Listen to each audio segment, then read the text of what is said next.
हरे कृष्णा। हम श्रीमद् भगवद गीता के चतुर्थ अध्याय दिव्य ज्ञान इसके 39वें श्लोक को पढ़ रहे हैं और श्लोक से पूर्व हम भगवद गीता के महात्म्य से कुछ श्लोकों का श्रवण करेंगे। ध्यान से आप सुनिएगा। श्रीमद् भगवद गीता के महात्म्य में कहा जाता है, गीताध्ययनशीलस्य प्राणायाम परस्य च नैव सन्ति हि पापानि पूर्वजन्म कृतानि च। यदि कोई भगवत गीता को निष्ठा तथा गंभीरता के साथ पढ़ता है तो भगवान की कृपा से उसके सारे पूर्व दुष्कर्मों के फलों का उस पर कोई प्रभाव नहीं पड़ता। इसलिए हम सभी को प्रयास करना चाहिए कि हम गंभीरता के साथ और निष्ठा के साथ पढ़ें। सर्वोपनिषदो गावो दुग्धा गोपाल नंदनः पार्थो वत्स सुधीर भोक्ता दुग्धम गीता अमृतम महत्। समस्त उपनिषद मूर्तिमान गाय के रूप में है। भगवान श्री कृष्ण उस गाय के दोहक हैं, उसको दुहने वाले। और अर्जुन कौन है? बछड़े। भगवत गीता का अमृत दूध है तथा भाग्यशाली भक्तजन इस दुग्ध के भोक्ता हैं। जो कौन है? भाग्यशाली भक्तजन है, वही इस भगवत गीता के अमृत रूपी दूध के भोक्ता है, वही इसका आस्वादन करते हैं। बहुत सुंदर है ये। अच्छा, किसी को प्रश्न हो सकता है पिछले वाले श्लोक से कि निष्ठा का मतलब क्या है? देखो, निष्ठा तीन स्तर पर होती है: शारीरिक निष्ठा, वाचिक निष्ठा और मानसिक निष्ठा। राइट। शारीरिक निष्ठा का मतलब है आप अपने इंद्रियों और शरीर से भगवान की सेवा में लगे हुए हैं। हालांकि अभी आपका मन नहीं लग रहा, जैसे जब हम हरे कृष्ण जप कर रहे हैं, हालांकि मन इधर उधर घूम रहा है लेकिन आपकी जो जीभ है वो लगी हुई है, तो उसे कहेंगे शारीरिक निष्ठा। ठीक है। और वाचिक निष्ठा मतलब अपनी वाणी के द्वारा भगवान की सेवा करना। और मानसिक निष्ठा मतलब मन जो है केवल भगवान के की सेवा में ही तन्मय है, तो उसको कहेंगे मानसिक निष्ठा। ठीक है? तो इस प्रकार से जो निष्ठा पूर्वक और गंभीरता से इसको पढ़ता है तो भगवान की कृपा से उसके सारे जो दुष्कर्म है, पूर्ण दुष्कर्म, उसके फलों का उस पर कोई प्रभाव नहीं पड़ता है। श्लोक की कुछ आवृत्ति करते हैं। पहले कौन गाइए? अनीता माता जी। ओके, हम गाइए। श्रद्धावान लभते ज्ञानम श्रद्धावान् लभते ज्ञानम् तत्परः संयतेन्द्रियः तत्परः संयतेन्द्रियः ज्ञानं लब्ध्वा परां शान्तिम् ज्ञानं लब्ध्वा परं शान्तम् ज्ञानं लब्ध्वा परां शान्तिम् ज्ञानं लब्ध्वा परं शान्तिम् अचिरेणाधिगच्छति। अचिरेणाधिगच्छते। श्रद्धावान् लभते ज्ञानम् श्रद्धावान् लभते ज्ञानम् तत्परः संयतेन्द्रियः तत्परः संयतेन्द्रियः ज्ञानं लब्ध्वा परां शान्तिम् ज्ञानं लब्ध्वा परां शान्तिम् अचिरेणाधिगच्छति। अचिरेणाधिगच्छति। बहुत सुंदर माता जी। माधुरी माता जी, आप गाइए। श्रद्धावान लभते ज्ञानम श्रद्धावान् लभते ज्ञानम् तत्परः संयतेन्द्रियः तत्परः संयतेन्द्रियः ज्ञानं लब्ध्वा परां शान्तिम् ज्ञानं लब्ध्वा परां शान्तिम् अचिरेणाधिगच्छति। अचिरेणाधिगच्छति। बहुत सुंदर माता जी। अमरावती माता जी, आप गाइए। श्रद्धावान लभते ज्ञानम श्रद्धावान् ज्ञानम् तत्परः संयतेन्द्रियः तत्पर तत्पर संयतेन्द्रिया तत्परः संयतेन्द्रियः तत्परः संयतेन्द्रियः ज्ञानं लब्ध्वा परां शान्तिम् ज्ञानं लब्ध्वा परां शान्तिम् अचिरेणाधिगच्छति। अचिरेणाधिगच्छति। अचिरेणाधिगच्छति। यस माता जी, बहुत अच्छा। भगवान योग्यता बता रहे कि किस व्यक्ति को ये दिव्य ज्ञान प्राप्त होगा। सो भगवान कहते हैं जो श्रद्धालु दिव्य ज्ञान में समर्पित है और जिसने इंद्रियों को वश में कर लिया है, वह इस ज्ञान को प्राप्त करने का अधिकारी है और इसे प्राप्त करते ही वह तुरंत आध्यात्मिक शांति को प्राप्त होता है। बहुत सुंदर श्लोक है। ये श्लोक हमें बताता है कि कौन व्यक्ति दिव्य ज्ञान का अधिकारी है। कौन? जो श्रद्धालु दिव्य ज्ञान में समर्पित है और जिसने इंद्रियों को वश में कर लिया है, वो इस दिव्य ज्ञान को पाने का अधिकारी है। इसे प्राप्त करते ही वह तुरंत, राइट, भगवान कहते हैं देखो, अचिरेणाधिगच्छति, शीघ्र ही क्या होता है, उसको दिव्य शांति जो है वो प्राप्त होती है। अब आइए इसके अन्वय को देखते हैं। सबसे पहले भगवान कहते हैं श्रद्धावान।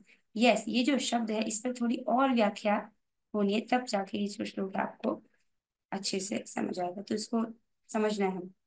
पहला शब्द है श्रद्धावान। वो व्यक्ति श्रद्धावान है। आगे के श्लोक में भगवान कहेंगे कि जिस व्यक्ति को श्रद्धा नहीं है, अर्थात जो संशय करता है, जो शक करता है, ना तो वो इस लोक में सुखी रह सकता है ना परलोक में, राइट। तो पहली क्वालिफिकेशन क्या है? श्रद्धावान। ठीक है।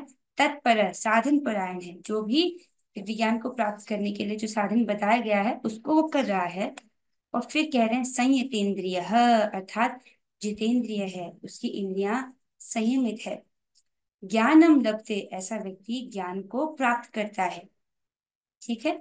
अब इस दिव्य ज्ञान को प्राप्त करने के बाद उसको क्या लाभ मिलेगा? तो वो भी भगवान कहते हैं ज्ञानम लब्ध्वा, ज्ञान को प्राप्त कर अचिरेण परम शांति, अर्थात शीघ्र ही संसार क्षय रूपी परम शांति अधिगच्छति, अर्थात प्राप्त करते हैं।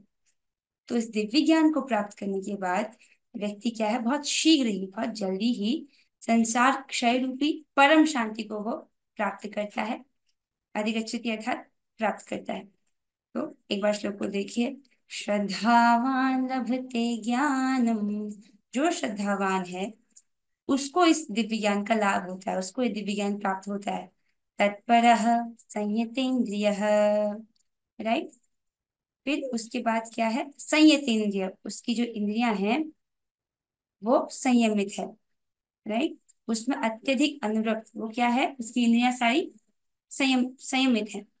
फिर कहते हैं ज्ञानम लब्ध्वा पराम शांतिम, इस प्रकार का ज्ञान प्राप्त करने के बाद, इस प्रकार का ज्ञान लाभ करने के बाद उसको पराम शांतिम, उसको जो परम शांति है वो प्राप्त होती है। कब प्राप्त होती है? अचिरेणाधिगच्छति, शीघ्र ही उसको इस प्रकार की दिव्य शांति, परम शांति जो है वो प्राप्त होती है। ठीक है, बहुत सुंदर है। आइए, तो आप दो पात्र पकड़ रहे हैं। एक तो पहली बात श्रद्धावान, दूसरा संयतेंद्रिय। जिस व्यक्ति के पास ये दोनों है उसको इस दिव्य ज्ञान का लाभ होता है। ये है क्वालिफिकेशन, राइट। ये क्वालिफिकेशन नहीं है कि व्यक्ति भौतिक जगत में कितना उसकी पद प्रतिष्ठा है, या वो कितना धन से अमीर है, या उसने कितनी पढ़ाई की है। अगर उसने बीए किया है, बीटेक किया है, पीएचडी किया, उससे कोई मतलब नहीं है। ये दो चीजें होनी चाहिए। ठीक है। चाहे उसने कुछ भी पढ़ाई ना किया हो, जो भौतिक जगत की जो पढ़ाई है वो तो एक प्रकार से अविद्या को ही ग्रहण करना है। ये सब भौतिक पढ़ाई, ये भौतिक ज्ञान है। सो आप समझ रहे हैं, राइट। श्रद्धावान और संयत इंद्रिय। अब यहाँ पर पहले शब्द को देखेंगे कि श्रद्धावान अर्थात क्या। श्रद्धा भी चार प्रकार की होती है, तो श्रद्धावान अर्थात कैसा श्रद्धावान, इसको भी समझना बहुत आवश्यक है। तो पहले शब्द को हम समझना चाह रहे हैं, तो उसके लिए श्लोक लिया गया है श्रीमद् भागवतम के 11वें स्कंद के 25वें अध्याय का 27वां श्लोक। इसमें कहा गया है सात्विक आध्यात्मिकी श्रद्धा कर्म श्रद्धा तु राजसी तामस्य धर्म या श्रद्धा मत सेवायाम तु निर्गुणा। तो यहाँ पर भगवान इस श्लोक में चार प्रकार की श्रद्धा का वर्णन कर रहे हैं। ठीक है। तो अब हम उन चारों प्रकार की श्रद्धा के विषय में पढ़ेंगे। क्या कह रहे हैं भगवान? आध्यात्मिक जीवन की दिशा में लक्षित श्रद्धा सात्विक होती है। राइट। आध्यात्मिक जीवन की तरफ जो लक्षित है, वैसी श्रद्धा को सात्विक कहते हैं। जो लोग मोक्ष लाभ चाहते हैं, राइट, इस भौतिक जगत से मुक्ति प्राप्त करना चाहते हैं, आध्यात्मिक प्रगति करना चाहते हैं, ऐसी श्रद्धा को सात्विक की श्रद्धा बोला गया। फिर आते हैं सकाम कर्म पर आधारित श्रद्धा राजसी होती है। राजसिक श्रद्धा अर्थात जो लोग सकाम कर्म करते हैं, इस जगत में फल को प्राप्त करने की इच्छा से कर्म को करते हैं, इस प्रकार की श्रद्धा को राजसी की श्रद्धा बोला गया है, राजसी श्रद्धा। समझ आ रहा है? ठीक है। फिर कहते हैं और अधार्मिक कृत्यों में वास करने वाली श्रद्धा तामसी होती है। ऐसी श्रद्धा जो अधार्मिक कृत्यों मतलब जो धर्म के प्रतिकूल है, धर्म के विरुद्ध जो चीज है, उसमें उनमें वास करने वाली श्रद्धा तामसी होती है। ऐसे भी लोग हैं जो दूसरों का बुरा चाहते हैं और उसके लिए वो कुछ अनुष्ठान करते हैं, राइट। श्रीमद् भागवतम में भी एक व्यक्ति का वर्णन आता है जो भगवान की पूजा करते हैं ताकि किसी का नुकसान हो जाए। अदिति माता जी ये पयोव्रत करती हैं, भगवान विष्णु को प्रसन्न करने के लिए पयोव्रत करती हैं, और वो चाहती थी कि जो इंद्र का राज्य उसको मिल जाए और बलि महाराज की मृत्यु हो जाए। बलि महाराज ने इंद्र का राज्य छीन लिया था, पर इंद्रदेव जो है वो अदिति जी के पुत्र ही हैं, सब देवता लोग, राइट। तो जो स्वर्ग के जो राजा हैं वो इंद्र हैं। तो वो चाहती थी कि मेरे पुत्रों को उनका राज्य वापस मिल जाए, और ये जो बलि महाराज है जिसने मेरे पुत्रों का राज्य छीना, इसको मृत्यु में हो जाए। तो इस प्रकार से भगवान का भजन करती है, राइट। लेकिन भगवान का भजन करते करते उनका चित्त शुद्ध हो जाता है, और फिर वो भगवान कहते हैं कि क्योंकि तुमने मेरा भजन किया है, चाहे किसी भी इच्छा से क्यों ना किया हो, और मेरा भजन जो है वो कभी असफल नहीं जाता, राइट। श्रद्धा अनुसार न फल है तो कृत्वा, तो तुमने जिस श्रद्धा से युक्त होके किया वो तुमको मैं फल दूंगा। और वो इंद्र को उसका राज्य तो दिला देते हैं, लेकिन कहते हैं देखो बलि महाराज को मृत्यु नहीं होगी क्योंकि वो मेरे भक्त हैं और ब्राह्मणों के सेवक हैं, इसलिए भगवान उनसे छल से छीनते हैं, उनसे बांधते हैं उनका राज्य देते हैं। तो यहाँ पर भगवान जिस श्रद्धा की बात कर रहे हैं वो ये है, दिव्य श्रद्धा की बात कर रहे हैं, ठीक है। नॉट सात्विक की, नॉट राजसी, नॉट तामसी, भगवान दिव्य श्रद्धा की बात कर रहे हैं। सो भक्ति में पहला लेवल ही श्रद्धा है, अगर श्रद्धा नहीं तो आगे ऊपर जा ही नहीं सकते, राइट। और अर्जुन जी भी इसको अध्याय 9 में बोलते हैं कि हे भगवान, जिसको आप पर श्रद्धा नहीं है, राइट, जिसको शास्त्र पर श्रद्धा नहीं है उसकी क्या गति होती है। तो भगवान कहते हैं कि उसको बार बार ये जन्म मृत्यु का चक्र ही प्राप्त होता है, वो यहीं फंसा रह जाता है। तो आई होप आपको समझ आ रहा होगा श्रद्धावान का अर्थ क्या है। एक सिंपल से उदाहरण से हम इसको देख लेते हैं कि अगर एक व्यक्ति बहुत रोगी है, उसको दवाई मिल भी जाए, लेकिन अगर उसको दवाई पर शक हो, श्रद्धा ना हो, तब उस दवाई को नहीं लेगा। हालांकि वो जान रहा है, उसको बता दिया गया कि आपके रोग का ये इलाज है, राइट, इससे आपका उपचार हो जाएगा, पर क्योंकि उसको श्रद्धा नहीं है, विश्वास नहीं हो रहा दवाई पर, इसलिए उसको ले नहीं रहा, इसलिए दवाई से प्राप्त होने वाले लाभ भी उसको प्राप्त नहीं होंगे। तो उसको कहते हैं श्रद्धा, राइट। तो दवाई में भी तो हम श्रद्धा दिखाते हैं, तभी तो उसको स्वीकार करते हैं। उसी प्रकार से जो हरि नाम है उस पर जब श्रद्धा होगी व्यक्ति को, तभी तो जपेगा, वरना क्यों जपेगा। तो श्रद्धावान आपको समझ आ गया। अब हम संयत इंद्रिय की व्याख्या जो है वो पढ़ लेते हैं। मतलब इंद्रियों को संयमित करना, देखिए ये बहुत इंपॉर्टेंट है। कोई व्यक्ति सोचता है कि मैं बस गीता सुनता रहूं और फिर मुझे सारा ज्ञान हो जाएगा और मुझे जप करने की जरूरत नहीं है, तो that's would be very wrong, right. अपनी इंद्रियों को सीमित करना, एक प्रसाद खाना, ये सब, प्रसाद खाना, जप करना, ये सब बहुत बहुत इंपॉर्टेंट है। एक बार उसके लिए हम जान रहे हैं कि संयत इंद्रिय का क्या अर्थ है, राइट। तो संयत इंद्रिय का अर्थ रूप गोस्वामी जी अपने उपदेशामृत के श्लोक में कहते हैं। वो कहते हैं कि जो व्यक्ति इन 6 वेगों को, राइट, कंट्रोल कर सकता है वो धीर है, ठीक है। और ऐसा जो व्यक्ति है वो पूरी पृथ्वी पर शिष्य बना सकता है, और ऐसे व्यक्ति को जो है ये ज्ञान प्राप्त होता है। प्रभुपाद जी भी इसको कहते हैं कि पहले व्यक्ति सतोगुण तक ऊंचा उठता है, उसके बाद उसको उच्चतर बातें बताई जाती है।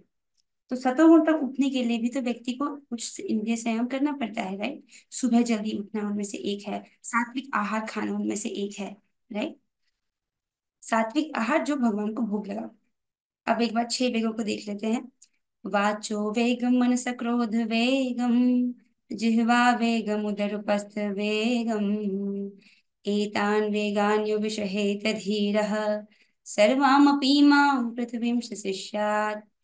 वाचो वेगम, जिस व्यक्ति ने अपनी वाणी के वेग को नियंत्रित कर लिया है। वाणी के वेग को नियंत्रित करना अर्थात जो हम बोल रहे हैं, मुख से जो शब्द बोल रहे हैं उस पर कंट्रोल करना, मतलब कुछ फालतू बातें नहीं करना। इस जगत में हर जगह लोगों को बोलने का बहुत शौक है, फालतू बातें करते रहते हैं, यूट्यूब पर ही देख लीजिए, है। तो इस वेग को कंट्रोल करना एक प्रकार से वाचो वेगम है। तो क्या करें, मुंह बंद करके बैठे रहे दिन भर? नहीं, केवल कृष्ण कथा बोलें, कृष्ण का नाम बोलें, कृष्ण की सेवा से संबंधित जो है उसको स्वीकार करें, उसके अलावा वाणी का प्रयोग ना करें। तो हम लोग प्रयास कर सकते हैं इसको, दिस इज लाइक वाचो वेगम। इवन अगर हम निष्ठा के स्तर तक भी पहुंचना चाहते हैं, राइट, निष्ठा के स्तर पर आइए आप इधर, गो बैक हियर। हाँ, अगर हम अनर्थ निवृत्ति को क्रॉस करना चाहते हैं और निष्ठा के स्तर पर पहुंचना चाहते हैं, तो निष्ठा के स्तर पर पहुंचने की योग्यता क्या है? कौन व्यक्ति निष्ठा के स्तर पर पहुंच सकता है? जिसने 3 प्रकार की निष्ठा को प्राप्त कर लिया है। शारीरिक निष्ठा मतलब शरीर से निष्ठा, रोज भक्ति करना, चाहे कैसा भी मन करे ना करे, सुख हो दुख हो, गर्मी हो बरसात हो ठंड हो, कैसी भी परिस्थिति हो, आप अपनी इंद्रियों को भक्ति में लगा रहे हो, आप जब कर रहे हो, भले आपको टेस्ट मिला हो ना मिला हो, राइट। रोज भक्ति करना, वो है शारीरिक निष्ठा। ठीक है, एक बार यहाँ पर आगे उसके बाद नेक्स्ट लेवल आता है वाचिक निष्ठा। अपनी वाणी का प्रयोग केवल भगवान की सेवा हेतु करना। और ये तो मुझे बहुत मुश्किल लग रहा है, राइट। सो ये जो वाचिक निष्ठा है, इस पर इसका अभ्यास करना। ठीक है, और फिर है मानसिक निष्ठा, मतलब मन केवल जो है भगवान पर ही केंद्रित हो गया, भगवान की कथा पर, भगवान के रूप पर, भगवान के नाम पर, भगवान की लीला पर, तो भगवान पर ही जो है, भगवान पर ही मन केंद्रित हो गया, वो भी मानसिक निष्ठा, राइट। अगर हम इस स्टेज को क्रॉस करना चाहते हैं तो हमको यहाँ ये 3 लेवल पर निष्ठा को प्राप्त करना होगा, जिसमें सबसे पहला क्या है, वाचिक निष्ठा। उसके लिए तो हरे कृष्ण महामंत्र बहुत अच्छा तरीका है। अपने आप को जप में ज्यादा से ज्यादा इंगेज कीजिए। ओके, ना कमी है, फर्स्ट पता चल गया, वाचो वेगम, इस प्रकार से इंद्रिय को संयमित करना। दूसरा क्या है, मन सह क्रोध वेगम, अपने मन के वेग को रोकना और क्रोध के वेग को रोकना। मन के वेग को रोकना अर्थात मन में जो हजारों प्रकार की इच्छाएं आती हैं उनको पूरा करने के लिए नहीं भागना, राइट। मन तो दिन में कितने सारे विचार सोचता रहता है, हजार प्रकार की इच्छाएं आती हैं, उनका पूरा करने के लिए नहीं भागना, उसको सीमित करना। क्रोध वेगम, क्रोध के वेग को रोकना। और ट्रिक ये है कि जिस व्यक्ति ने वाचो वेगम कर लिया है वो मनसा और क्रोध वेगम भी कर लेगा। जब व्यक्ति बहुत क्रोध में है, जब आपको बहुत गुस्सा आए, राइट, अगर आप चुप रह गए तो आप उसको सहन कर लेंगे। और चुप वही रह सकता है जिसके पास वाचो वेगम है, जो वाणी के वेग को सहन कर सकता है ना। और मन भी हमको बहुत परेशान करता है, लेकिन अगर आप उनको शब्द ना दो, शब्द रूपी बीज ना दो, तो फिर काफी हद तक आप उसको शमन कर सकते हैं, राइट। और सबसे बढ़िया तरीका है कि हरे कृष्ण महामंत्र का जप करें। उससे क्या है, जो मन में जो दूषण है वो समाप्त हो जाता है।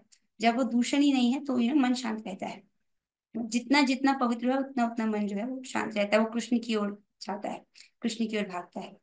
फिर कहते हैं वाचो वेगम, मनस क्रोध वेगम, फिर है जिह्वा वेगम, अपने जीभ के वेग को रोकना। मतलब जीभ का वेग होता है टेस्ट बड्स, टेस्ट के लिए खाना। जैसे समोसे में कौन सी हेल्थ है, give me 5 benefits of eating samosa, कोई हेल्थ नहीं है, राइट। फास्ट फूड में कौन सी हेल्थ है, कोई हेल्थ नहीं है, राइट। इस प्रकार से जीभ के वेग, टेस्ट बड्स के लिए खाना, तो ये जीभ का वेग है, उसको संयमित करना। और उदर, जिह्वा वेगम, उदर उपस्थ वेगम, उदर और उपस्थ के वेग को रोकना। उदर मतलब पेट का वेग। कई बार देखा है, लोगों को पता ही नहीं होता कितना खाना खाते रहते खाते रहते खाते रहते हैं, राइट। तो दैट इज लाइक उनका उदर के वेग पर नियंत्रण नहीं है। तो क्या होता है फिर उससे भी ज्यादा खाने से भी बहुत परेशानी आ जाती है, ओबेसिटी हो जाता है, मोटापा बढ़ जाता है, पेट में चर्बियां हो जाती हैं, बहुत सारे कोलेस्ट्रॉल आदि परेशानी होती है। तो मतलब उनका उदर वाला वेग जो कंट्रोल में नहीं है। फिर उपस्थ का वेग अर्थात जेनिटल्स का वेग, उसको उसके उसकी वेग को सहन करना। ठीक है, तो जो व्यक्ति इस प्रकार से 6 वेगों को सहन कर सकता है, एतान वेगान विषहेत धीरः, वो व्यक्ति धीर है, राइट। तो इस प्रकार से, और गोस्वामी जी कहते हैं सबसे पहले तो गोस्वामी बनना पड़ेगा, उसके बाद जो दिव्य चीजें वो प्रकट होंगी, उससे पहले नहीं। This is the qualification. हमको पहले इंद्रियों को संयमित करना पड़ेगा, राइट। और देखिए, हम ऐसा इसलिए कर पाएंगे क्योंकि हम ये जान रहे हैं कि ये हमारे सामर्थ्य में नहीं है। आप समझ रहे हैं इसको? हम ऐसा इसलिए कर पाएंगे क्योंकि हमारे अकेले के सामर्थ्य से ऐसा नहीं होगा। और हम किस पर डिपेंडेंट हैं? हम पूरी, जैसे एक छोटा बच्चा अपने पोषण के लिए अपनी माता पर डिपेंडेंट है ना, एक छोटा सा बालक, उसी प्रकार से हम अपने पोषण के लिए अपने गुरु, वैष्णव और भगवान की कृपा पर आश्रित हैं। अगर हमको ये स्मरण रहेगा, हम उनकी कृपा के लिए बार बार याचना करेंगे, तो वो हमारी सहायता करेंगे, फिर हम इसे कर पाएंगे। अगर हम अपने सामर्थ्य के बल पर करना चाहेंगे तो पता नहीं हमें कितना समय लग जाएगा। आप समझ रहे हैं इसको? इसलिए व्यक्ति सबसे पहले जब वो देख पाता है कि मुझसे नहीं होगा, तो वो विनम्र होता है। विनम्र, ये विनम्रता पहली चीज है। विनम्रता आती है तब जाके वो झुकता है, तब उस पर कृपा होती है। ठीक है। फिर ये 6 वेग जो कंट्रोल करता है उसको बोला जाता है संयत इंद्रिय। ओके, समझ आ रहा है? सो कमिंग हियर, तो जिस व्यक्ति के पास ये दो चीजें हैं, श्रद्धावान अर्थात भगवान के प्रति, भगवान की भक्ति के प्रति दिव्य श्रद्धा, राइट, और संयत इंद्रिय, उसने इन 6 वेगों को नियंत्रित किया है, उस व्यक्ति को ये दिव्य ज्ञान प्राप्त होता है। ठीक है, समझ आ रहा है यहाँ तक? और आपने इसको पिछले श्लोकों में पढ़ा था कि जो दिव्य ज्ञान है वो योग का परिपक्व फल है। योग अर्थात भक्ति योग का परिपक्व फल है। परिपक्व फल कहने का मतलब उसको प्राप्त करने में समय लगेगा, तुरंत नहीं मिलेगा। जैसे फल है, पेड़ में से फल आता है, उसको पकने में समय लगता है, राइट। उसी प्रकार से ये भक्ति योग का परिपक्व फल है, राइट, जिस इसको जो यथा काल, जो सही समय पर वो उसको प्राप्त होगा। कब प्राप्त होगा, एक बार उसको वापस देखिए, राइट। श्रद्धा, साधु संग, भजन क्रिया, अनर्थ निवृत्ति, निष्ठा, रुचि, आसक्ति और भाव। भाव के स्तर पर जो है व्यक्ति को पता चल जाता है कि वो है कौन, उसका भगवान के साथ क्या संबंध है। दिव्य ज्ञान उसको प्रकाशित हो जाता है। तो आप देख रहे हैं, यहाँ पर मैं इसको समझा नहीं रही हूँ क्योंकि हम इसे बहुत बार पढ़ चुके हैं।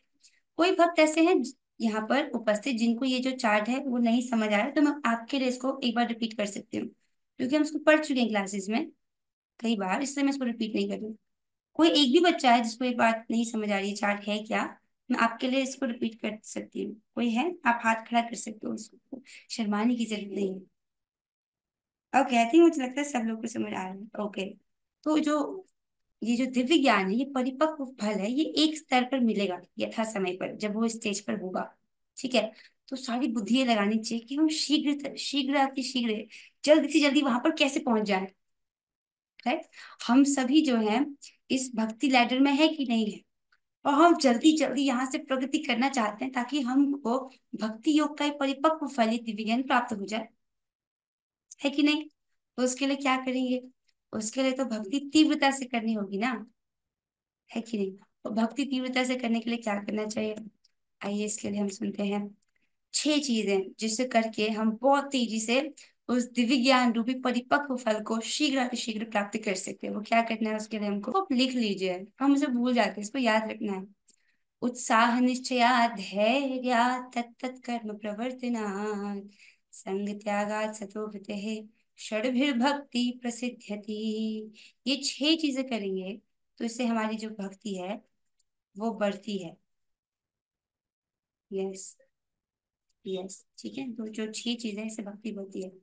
एक माता जी कह रहे हैं कि भाव का मतलब वो जो साख्य माधुर्य, यस माता जी आप ठीक कह रहे हो, वो जो 5 प्रकार के रस हैं, राइट, उसमें से जो मुख्य 4, राइट, जैसे माधुर्य भाव, वात्सल्य, साख्य और दास्य, ये प्रकट हो जाता है कि हम किस भाव में भगवान के साथ हैं। ओके, वो जो 6 चीजें थे उस पर वापस आते हैं। उत्साह, भक्ति के कार्य कर रहे हैं लेकिन हाँ क्या फिर से जप करना पड़ेगा मुझको, यही हरे कृष्णा रोज रोज करना पड़ता है, इसको उत्साह कहते हैं क्या? ठीक है। उत्साह से एक तो मुझे मनुष्य जीवन मिला, राइट, उसमें भी भक्तों का संग मिला, उसमें मुझे हरि नाम मिल गया, मतलब टिकट टू गोलोक। ये मेरा सबसे बड़ी, ये मेरी एकमात्र तपस्या है, क्योंकि कलयुग में एक ही तपस्या है, वो क्या है? हरि नाम है, राइट। तो ये मेरी एकमात्र तपस्या है, इसको मुझे बहुत अच्छे से करना है। ऐसा ना हो कि मृत्यु का समय मेरे करीब आ जाए, मृत्यु के क्षण में मैं हूं और मुझे लगे कि यार मैंने जीवन में अच्छे से जप नहीं किया, ये नहीं होना चाहिए। मतलब ये सबसे बड़ा फियर हो सकता है भक्त का, मतलब मेरा बहुत बड़ा फियर है कि ऐसा ना हो कि मृत्यु शैया पे मैं ये सोचूं कि मैंने जीवन में अच्छे से जप नहीं किया। इसलिए बहुत अच्छे से पूरी अपने आप को जप करने से पहले बिठा के सोच बैठना चाहिए, सोच के बैठना चाहिए कि ये मेरे लिए बहुत महत्वपूर्ण है, इसे मैं बहुत अच्छे से करूँ। ओके, उत्साह से करो। ठीक है, फर्स्ट इज उत्साह। दूसरा है निश्चय, दृढ़ निश्चय के साथ। इसको भगवान बोल चुके हैं कि जो भी व्यक्ति इस पथ पर है वो दृढ़ निश्चयी होता है, जो दृढ़ निश्चय नहीं होता वो इस पथ पर आगे नहीं बढ़ सकता। जो व्यक्ति जिसका संकल्प कच्चा है वो आगे नहीं बढ़ पाएगा। राइट, जरूरी नहीं है कि व्यक्ति बाहर से बहुत हट्टा कट्टा तंदुरुस्त दिखे ना, उसका मन कितना मजबूत है, उसका संकल्प कितना मजबूत है, दैट इज इम्पोर्टेंट। तो उत्साह, निश्चय और फिर धैर्य, धीरज रखते हुए रोज भक्ति करें। ऐसा नहीं कि आपने एक दिन में पौधा उगाया अगले दिन ही फल फूल निकल आता है ना, बहुत ही धैर्य के साथ उसको रोज पानी देना होता है। ठीक है, उसी प्रकार से धैर्य के साथ अपनी भक्ति लता रूपी जो भक्ति लता है उसको श्रवण और कीर्तन के जल से रोज सींचना होता है। नियमित रूप से श्रवण करना, नियमित रूप से जप करना, ये दोनों आवश्यक है। तो उत्साह, निश्चयात, धैर्यात, तत्त कर्म प्रवर्तनात्। तो उस प्रकार से जो भक्ति में जो तत्त कर्म अर्थात श्रवण आदि, श्रवण कीर्तन आदि जो बोले गए हैं उसको करना। ठीक है, फिर संग त्यागात, जो अभक्त हैं, भौतिकतावादी लोग हैं, जो आपको भक्ति के विरुद्ध जाने को बोलते हैं या भक्ति के विरुद्ध आपको प्रोत्साहित करते हैं, ऐसे लोगों का संग त्याग देना। देखिए भाई, जिन लोगों को अगले जन्म में घर जाना है या 2 जन्मों में जाना है हम उनसे बात नहीं कर रहे हैं, हमको तो इसी जन्म में जाना है। So this is our top priority कि इस बार इसके बाद हमको दोबारा से जन्म ना ग्रहण करना पड़े। तो अगर आपका ऐसा संकल्प है कि इसी बार जाना है मुझे घर, इतना मेरे पास धैर्य नहीं कि मैं अगले जन्म तक इंतजार करूं, तो आप इस मामले में बहुत सीरियस हो जाइए कि हमारा समय बहुत बहुमूल्य है। अगर हम भौतिकतावादी लोगों को देंगे तो एक्सचेंज में वो लोग हमको क्या देंगे? अपनी श्रद्धा। जिस व्यक्ति से भी हम बात करते हैं, जिसके भी शब्द सुनते हैं, उसकी श्रद्धा हमारे हृदय में आती है। ऐसे लोगों से दूर रहे। हमको जाना है घर, इसी जन्म में जाना है, अगले जन्मों के लिए इतना इतना धैर्य नहीं है, अभी मेरे पास तो इतना धैर्य नहीं है। संग त्यागा सतोव्रते, सतोव्रते अर्थात जिस प्रकार से पूर्ववर्ती आचार्य ने भक्ति की है उस प्रकार करना। तो हमारे पूर्ववर्ती आचार्यों ने संख्या पूर्वक नाम जप करने को बोला है, गिन करके, क्योंकि अपना दुश्मन मन है। राइट, मन बहुत बंदर की तरह होता है, इसको डिसिप्लिन से बिठाना पड़ता है। तो डिसिप्लिन रहता है कि 16 माला करना है तो हो जाता है। मन के भरोसे चलेंगे कि भगवान का नाम मन से लेना चाहिए तो मन कभी करेगा, कभी नहीं करेगा। राइट, उसी प्रकार से वो लोग प्रणाम भी करते थे गिन करके, नियमित रूप से श्रवण करते थे दिव्य ग्रंथों का, भागवत का श्रवण, भगवद गीता का श्रवण। ये भी ये जो 6 चीजें हैं, षडविध भक्ति प्रसिद्ध थी, इनसे भक्ति क्या है, बहुत तेजी से बढ़ती है। तो आप समझ रहे हैं इसको? अगर हमको ये जो दिव्य ज्ञान रूपी फल है, जो भक्ति योग का परिपक्व फल है, ये दिव्य ज्ञान वास्तव में है क्या? हमारा भगवान के साथ क्या संबंध है? भगवान ने क्या कहा? जब तुम स्वरूप स्वरूप सिद्ध व्यक्ति के शरणागत होगे तब तुमको ये दिव्य ज्ञान प्राप्त होगा, जिसके बाद तुम ये देख पाओगे कि सारे जीव जो है वो मेरे ही अंश है। राइट, तुम देख पाओगे तुम भी मेरे अंश हो और ये साथ बाकी सब भी जो है सब जीव मेरे ही अंश है। इस प्रकार से ज्ञान से तुम युक्त हो जाओगे। अच्छा, तो आई होप यहाँ तक आपको ये 2 बातें आपको क्लियर हो रही होंगी। श्रद्धावान होना और संयत इंद्रिय होना, जिसके पास ये दोनों है उसको दिव्य ज्ञान की परिपक्व फल प्राप्त होता है। ठीक है, इनमें से कुछ भी ढीला करेंगे, कुछ भी ढीला करेंगे तो दिव्य ज्ञान देरी से मिलेगा। ढीला करने का मतलब श्रद्धा में ढीलापन तब आएगा जब आप भक्तों का संग नहीं करोगे, भक्तों का संग छोड़ दोगे। तो भक्त देखो, हमारे पास चॉइस, अगर हम भक्तों का संग नहीं कर रहे कॉन्शियसली, फिर माया देवी कुछ ना कुछ अभक्तों का अरेंजमेंट कर देगी आपकी लाइफ में। राइट, हम आइसोलेटेड होके नहीं रह सकते हैं। तो श्रद्धा के लिए जरूरी है कि आप नियमित रूप से भक्तों का संग करें। ठीक है, श्रद्धावान। और यहाँ ढीला होने का मतलब प्रसाद के नियम में ढीला हो जाना, जप के नियम में ढीला हो जाना, इस प्रकार से जो आपको नियम बताए गए 4 नियम उसमें ढीला हो जाना, तो वो नहीं करना। ये दोनों बहुत टाइट होने चाहिए। ठीक है, सो श्रद्धावान संयत इंद्रिय, उस व्यक्ति को दिव्य ज्ञान प्राप्त होता है। मुझे कुछ स्मरण आया था, मैं बोल रही हूँ इसको। किसी भक्त का कुछ प्रश्न है वो देख लेते हैं। तो माता जी, कभी कभी मैं भगवान को वात्सल्य भाव से देखती हूँ, कभी साख्य भाव से, कभी माधुर्य भाव से, तो ऐसा क्यों होता है? कैसे अपराध लगता है? माता जी, हम सभी भगवान के दास हैं। ठीक है, अभी आप उनको दास भाव में देखिए, लेकिन जैसे जैसे आप भक्ति करेंगे भगवान स्वतः आपको प्रकाशित कर देंगे। और फिर जब एक बार प्रकाशित कर लेंगे तब आप उनको एक ही भाव में देखोगे हमेशा। चाहे आप कृष्ण को उनके बाल रूप में देखो, चाहे आप कृष्ण को उनके द्वारकाधीश रूप में देखो या बड़े रूप में देखो, आप एक कांस्टेंट भाव से उनको देख पाओगे जो आपका वास्तविक भाव है। ठीक है। पर पहले हम अपने आप को दासी के रूप में देखते हैं, दास के रूप में उनकी सेवा करते हैं। क्योंकि ये जो चारों भाव है, चाहे माधुर्य हो, चाहे वात्सल्य हो, चाहे साख्य हो, दास हो, उसमें दास से ही रस होता है। जैसे वात्सल्य है, जो माता है वो अपने बच्चे की परफेक्ट सेविका है। बच्चे को कब खिलाना है, उसको क्या पहनाना है, ये उसकी उनकी सेवाएं हैं। पर वो सारी सेवाएं प्रेम से करती है। राइट। सो सारे जो रस है उनमें दास से कॉमन होता है, लेकिन उच्चतर जो है वो बढ़ता रहता है। दास्य, साख्य, वात्सल्य और माधुर्य उच्चतर जो है बढ़ता रहता है वो, उसमें जो और प्रेम बढ़ता रहता है। अपराध तो नहीं होता माता जी, पर हम दास्य भाव में सेवा करते हैं, उसके बाद भगवान स्वयं प्रकट कर देते हैं। ओके। इससे आगे जो है हम श्लोक के वाक्य को कल करेंगे। व्हाट इज संयुक्त इंद्रिय? यू वांट टू से संयत इंद्रिय? अच्छा, संयत इंद्रिय। देखो, संयत जो शब्द है ये संयम, संयम से आया। संयम मतलब कंट्रोल, इंद्रिया मतलब सेंसेस, अपनी इंद्रियों को कंट्रोल करेंगे। आपके दोस्त बोलेंगे कि चलो आइए कम से कम हफ्ते में एक दिन तो हमको मूवी देखने के लिए जाना चाहिए ना, कि इसमें क्या जाता है। राइट। ये क्या है? इंद्रिय तृप्ति फॉर आईज। आप कहोगे नहीं, मेरे चित्त दूषण, मेरा चित्त का दूषण होता है, मैं पूरे हफ्ते जप करती हूँ चित्त को पवित्र करने का, और तुम दुश्मन के रूप में मेरे चित्त को फिर से दूषित करना चाहती हो। बिल्कुल नहीं।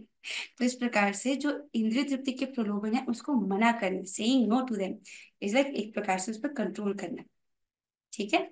संयत इंद्रिय मतलब अपनी जो सेंसेस है, राइट, उनको कंट्रोल करना। या जीभ, बाहर से जो अनऑफर्ड वस्तु है उसको नहीं खाना। बहुत टेस्टी जलेबी रखी है लेकिन भगवान को अर्पित नहीं है, उसको नहीं खाना, तो वो होगा संयत इंद्रिय। अब समझ आ रहा है आपको मुझे? यस, है ना? ठीक है। ओके, सो आप आज की कक्षा को यहीं पर विराम देते हैं। So how can we control? Oh yes माता जी, आपने कितना अच्छा प्रश्न पूछा, मेरे से यही पॉइंट छूट गया था। आपके थ्रू प्रश्न बोल रहे हैं। हाँ, कैसे हम अपनी इंद्रियों को कंट्रोल करें, ये पॉइंट तो रह ही गया। मैं सोच ही रही थी कि मैं कुछ भूल रही हूँ। तो देखिए, हाँ, कमिंग बैक टू हियर, अपनी इंद्रियों को कैसे कंट्रोल करते हैं। तो शास्त्र तो हमको एकदम प्रॉपर फॉर्मूले बता देता है, उसको यथावत प्रयोग कीजिए तो आप कर पाएंगे। ये जो 6 वेग हैं जिसको कंट्रोल करने की बात आई है, राइट, अर्थात जो सारी इंद्रियां हैं उसको कंट्रोल करना है। संयत इंद्रिय मतलब अपनी सारी इंद्रियों को कंट्रोल करना है। सारी इंद्रियों में से सबसे प्रबल इंद्रिय जिसको जीतना सबसे मुश्किल है, वो इंद्रिय है जीभ। आप समझ रहे हैं? जीभ को सबसे दुष्कर बोला गया है, दुरत्य, मतलब जिसको जीतना बहुत मुश्किल है। अगर व्यक्ति जीभ को जीत जाए अपनी, राइट, जीभ का वेग अर्थात टेस्ट बर्ड्स, अपने टेस्ट के लिए वो कुछ भी खाता है, राइट। कोलेस्ट्रॉल हो गया है फिर भी घी नहीं छोड़ पाते, राइट। डायबिटीज हो गया है फिर भी एक रसगुल्ला एक रसगुल्ला, बस एक रसगुल्ले में मन अटका है। आप समझ रहे हो ना? जीभ का वेग नहीं, बहुत मुश्किल है। तो जिस व्यक्ति ने अपने जीभ का वेग जो है उसे कंट्रोल कर लिया, वो उदर के अर्थात पेट के वेग को और उपस्थ के अर्थात जेनिटल्स के वेग को भी कंट्रोल कर लेगा। इट्स लाइक अ फॉर्मूला, ये सब एक ही लाइन में है। समझ रहे हैं? और इसीलिए तो एक जो 3 नियम जो आपको बताए गए हैं कक्षा में, उसमें से एक प्रमुख नियम है केवल प्रसाद खाना। वो जो केवल प्रसाद खाना है वो जीभ के लिए है, जीभ को सीमित करने के लिए। शुरुआत में इसको मन को बहुत दिक्कत हुई, क्या अब हम वो प्याज वाला चाउमीन नहीं खा सकते? एक प्रकार से था ना इंद्रिय तृप्ति। लेकिन क्योंकि आपका निश्चय दृढ़ है कि नहीं मुझे प्रगति करनी है तो ये सब त्यागना ही होगा, तो आप अपने मन की नहीं सुन रहे हो, राइट। तो दैट इज इंद्रिय संयम, तो जीभ के लिए है। और दूसरा है मन और क्रोध के वेग को कंट्रोल करना। देखो, जो दूसरा है वाचो वेगम, जो वाणी के वेग को कंट्रोल कर सकता है, वो मन और क्रोध के वेग को भी कंट्रोल कर सकता है।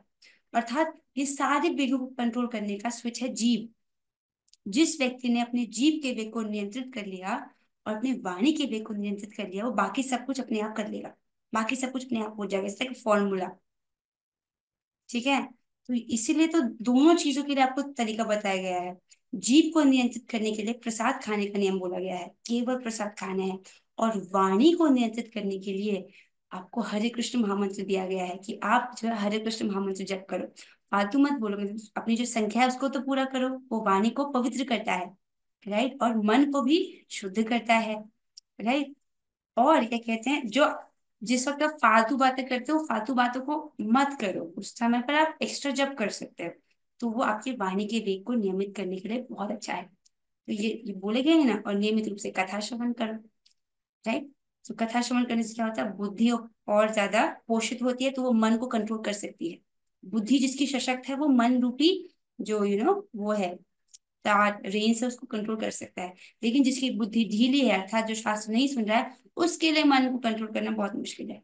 कल ही मेरा आंखों के सामने पिज्जा था, फिर भी मेरा मन नहीं किया खाने का। वेरी गुड माता जी, बहुत सुंदर। इस प्रकार मतलब ये संयतेंद्रिय, इंद्रियों पर संयम हो रहा है, और यहाँ तक कि इच्छा भी नहीं हो रही है। This is very good. वही तो अगर आप देखेंगे ना, भगवान इच्छा भी गायब कर देते हैं। दिस इज वेरी ब्यूटीफुल, आप इसको दृढ़ता से करना चाहिए। हरे कृष्ण महामंत्र करेंगे 3 बार। आप लोग अपने माइक को ऑन कर लीजिए। हरे कृष्णा हरे कृष्णा कृष्ण कृष्ण हरे हरे, हरे राम राम राम हरे हरे, हरे कृष्णा कृष्ण कृष्ण हरे हरे, हरे राम राम राम हरे हरे, हरे कृष्णा कृष्ण कृष्ण हरे हरे, हरे राम राम राम हरे हरे। श्रीमद् भगवद गीता की जय, श्री प्रभुपाद की जय। और बोल श्री गुरंगा हरे कृष्ण। हरे कृष्णा हरि बोल। हरे कृष्ण। आप सभी के सहयोग के लिए बहुत बहुत धन्यवाद। सी यू टुमारो। हरे कृष्ण। हरि बोल।